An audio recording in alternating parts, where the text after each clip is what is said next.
Čau! Mani sauc Elzbete, un šī te ir adīšanas dienas grāmata pirmā epizode. Šīs te adīšanas dienas grāmatas būs par gatavajiem darbiem, par procesiem un dzīvi, ko es pasūtu, ko es pērku. Varbūt zinat vai nē, es esmu Elīzija Nit. Ar šādu nosaukumu mani var atrast gan Instagramā, gan Ravalerijā. Un es arī esmu beidzot nonākusi pie tā, ka es gribu veidot savas adīšanas dienas grāmatas piezīmes YouTube platformā. Šodien mugurā ir Olgas džeket no Petite Knit. Es šo jaku adīju no Sannes Garn Per Gint. Šo dzīvu es pirku dzīvu studijas mājaslapā un pie Maruma Jārns. Šajā iepazīšanās video man ir tikai viens gatavais darbiņš. Šie burvīgie svārki. Es nezinu, vai jūs redzat vai nē. Vai kur šādi te. Man bija iespēja testēt mūsu Renātei, jeb Singing Knits. Šis te apraksts ir ar nosaukumu Rootline Skirt. Un es šos te svārkus adīju no divām dzijām. Viena ir šāda te Drops Nord, kur mums sastāvā ir 45% alpaka, 30% poliamīds un 25% vilna. Un otrs pavadiens bija šāds te Rico Design Creative Make It Blumchen. Un šeit ir 100% lielcels. Jā, un aizmirsu pateikt, šī dzija ir ar tādiem maziem flitterīšiem, kas ir puķīšu izmērā. Un jā, varbūt video var redzēt, ka viņi tā viegli zaigo. Šie te svārki ir A formātā. Viņi ir veikts pieaudzējums 12 reizes, ik pēc noteikta skaita rindiņām, un es adīju šos svārkus ar 3,5 mm adatām. Vispār stāsts par šo testēšanu bija tāds, ka es pieteicos, kad Renāta bija izsludinājusi pieteikšanos Instagram platformā, un es domāju, labi, pieteikšos, bet visticamāk man Renāta nepaņems. Un saņēmu šo te apstiprinājumu e-pastu, un man bija tāds, ko nu? Dzijas man nav, vispār idejas man nebija no kādas šos svārkus adīt. Un sanāca tā, ka es sāku adīt šos svārkus. Man ļoti grūti ar viņiem gāja tādā ziņā, ka es uzmetu, tur bija kaut kādi, ja es nekļūdos, 200 valdziņi. Un bija tā, ka es savienoju, ādu to gumiju, jāsavieno, es sādu valdziņus kopā, un es skatos, ka mans adījums ir sagriezies. Es, man liekas, kādas 5 vai 6 reizes šos te sākumu svārkiem ārdīju ārā. Tad beigās, kad bija nonākusi pie tā, ka gumija ir uzadīta, viss perfekti, tad es saprotu to, ka man ir par mazu, nevis par mazu, bet par lielu šī te svārku augšdaļas daļa. Un tad es atkal ārdīju, tad es rakstīju Renātei, ka man ir par lielu, vai es varu adīt vienu izmēru mazāku. Jā, viņi piekrita, un tad es beigās adīju vienu izmēru mazāku. Jā, un tad beigās es es adīju šos svārkus, tad man likās, ka man šie svārki vispār nepiestāv, un ka man vispār nepatīk šie svārki.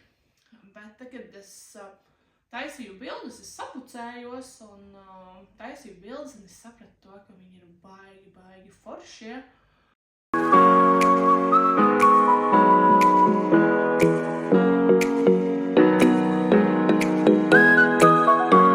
Vienīgais mīnus, kas šiem svārkiem ir, jo es adīju no dzīves, kurā iekšā ir fliteri, viņi kož.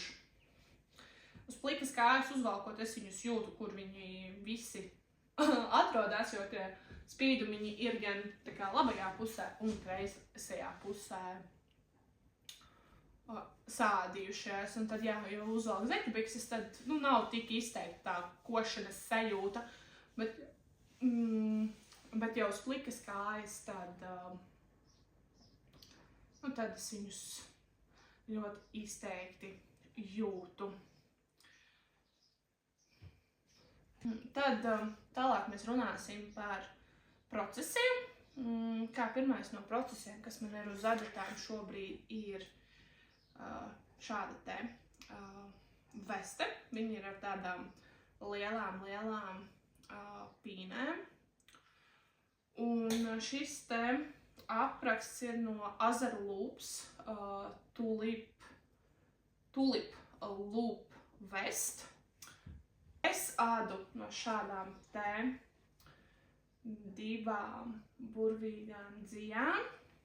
Vispār šī dzīve bija paredzēta vienam džemperim, bet ar to džemperi man nesanāca tā, kā es gribētu, un tad beigās es to džemperi vairs neadīju, un tad es izdomāju, ka es gribu vesti, lai tā dzīve nestāv, un es ādu no Yarns from Italy, divām spoļu dzijām. Tā viena ir 25% alpaka, 25% merino un 50% poliamīds, un lieku klāt 70% super kidmohēra un 30% zīts. Bet šo vesti sāku, kādu laiciņu atpakaļ, un ir tā, ka es tagad ādu kreiso priekšpusi, un ir tā, ka es vairs neatceros, cik tālu es esmu tikusi.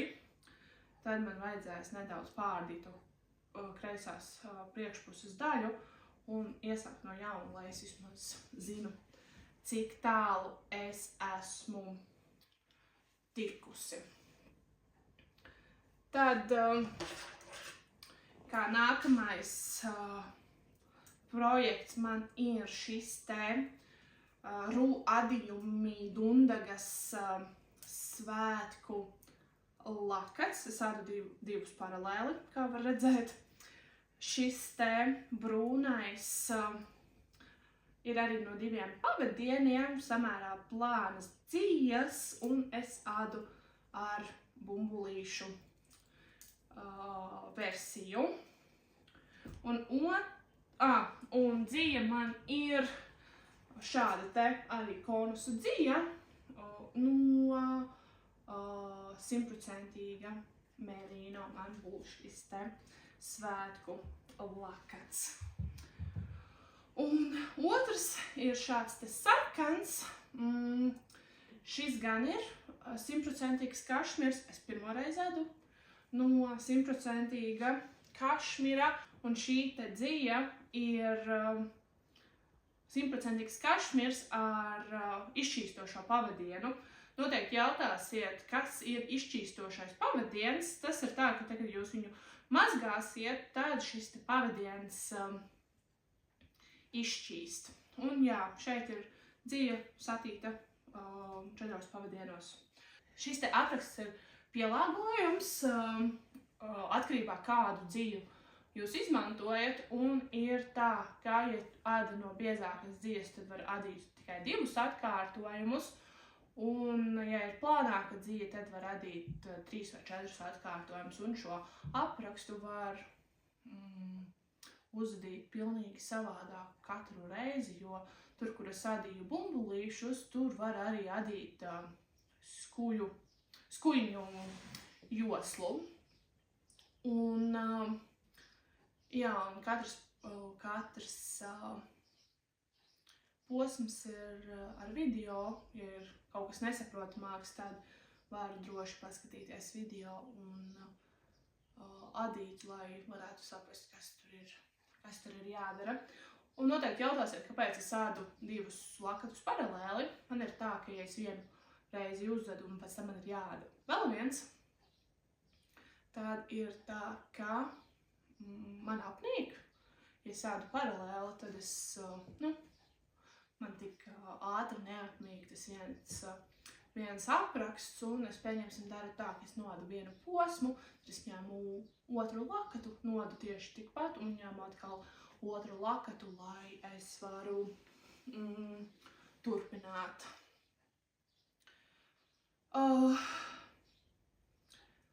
Tālāk par dzijām ir tā, ka es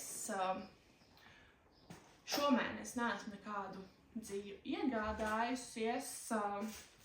Vienīgais es laimēju dziju, un tas ir tik forši. Es laimēju ļoti forši dziju. Bija tā, ka Maruma Yarns ar Singing Nits jeb Renāti bija izsludinājuši konkursu, kur ir iespēja laimēt Marumas Yarns Summer Club piedāvājumu, ka 3 mēnešus vasarā saņems foršu zeķu dziju, un no Renātes bija iespējams laimēt viņas e-grāmatu, kurā ir iekļauti zeķu apraksti, un viņa katru mēnesi šo e-grāmatu papildina. Bet tā kā es biju jau laimējusi šo e-grāmatu pie Rūtas adīju bingo, tad es šo e-grāmatu uzdāvināju adīšanas draudzenei. Bet, jā, dzīve ir vienkārši fantastiska. Un jā, un ir tā, ka es pirms jāņem šo dzīvu saņēmu, un esmu ļoti priecīga. Kastītē bija šāds te batikots, manuprāt, batikots maisiņš, un kur varētu forši izmantot arī kā projekta somiņu. Un tad tiku pie šādas te fantastiskas zeķu dzijas. Mums sastāvā ir 75% supervešu merino un 25% neilons. Ir tā, ka es no Maruma Kristīnas krāsotās zeķu dzijas es neesmu adījusi zeķes. Šī man būs pirmā reize, kad es adīšu zeķes. No viņas krāsotās dzijas es esmu adījusi lakatu.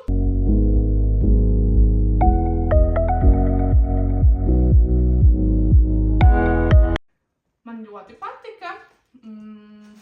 Tā kā būs man iespēja arī izmēģināt zeķu dziju arī kādās foršās zeķēs. Ja jums ir ieteikumi šai zeķu dzijai, kādas foršas zeķes, lai uzvedu, tad varat man padot ziņu. Es ļoti gaidīšu. Manuprāt, priekš pirmā video šis arī būs viss. Gaidīšu kādu komentāru, laiku un arī piesakojiet manam kanālam, lai man pēc tam ir motivācija šo atkārtot un arī turpināt. Un kas zina, tiksimies citā reizē.